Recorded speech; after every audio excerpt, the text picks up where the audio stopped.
লাল হলুদ। মহিলা সাব গেমসের গ্রুপ বিন্যাস ফুটবলারদের মনোবল বাড়াবে বলছেন মেহরাজ।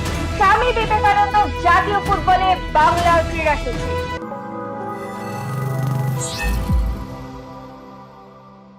নমস্কার, আমি সায়নী। দৈনিক রিবেলের আজকের পর্বে আপনাদেরকে স্বাগত জানাই। মাঝে কিছুদিনের বিরতি। আগামী মঙ্গলবার ওড়িশা এফসির বিরুদ্ধে আইএসএল এর মুখোমুখি হচ্ছে লাল হলুদ। আবার জয়ের রাস্তায় ফিরতে পারলে লিগের দৌড় অনেকটাই জমিয়ে দিতে পারে ইস্ট বেঙ্গল। তাই প্রস্তুতিতে ঘাটতি নেই লাল হলুদ শিবিরে।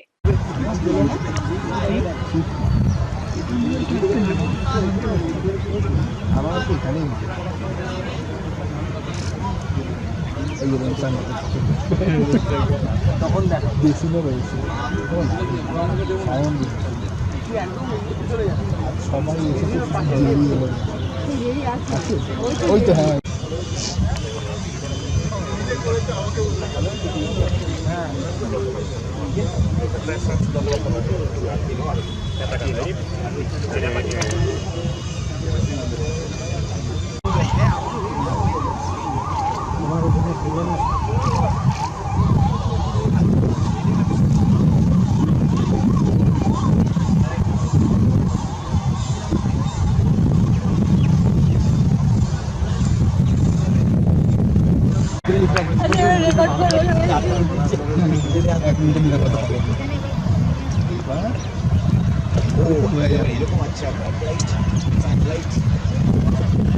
খুব সুন্দর golden light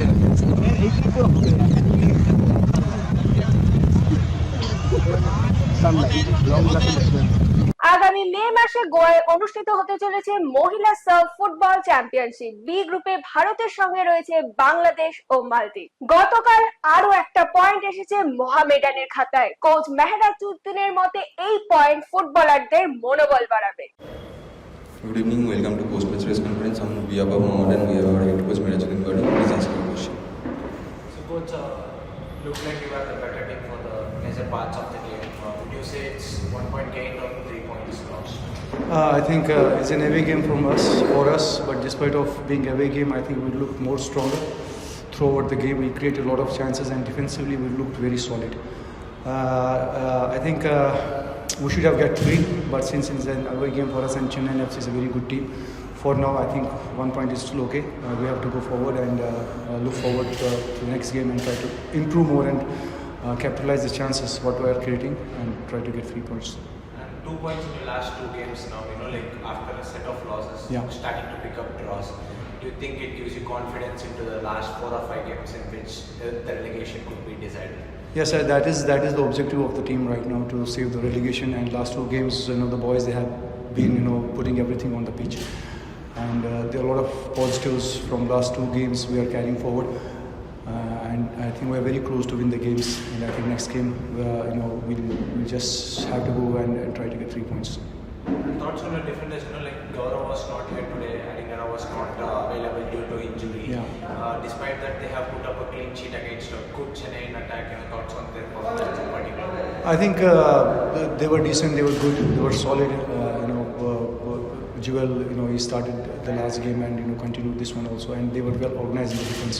The whole credit goes to the entire team, because it's not only about 4 defenders, it's about the discipline during the game, and I think everyone was very well organized in terms of defending, and the credit goes to the boys.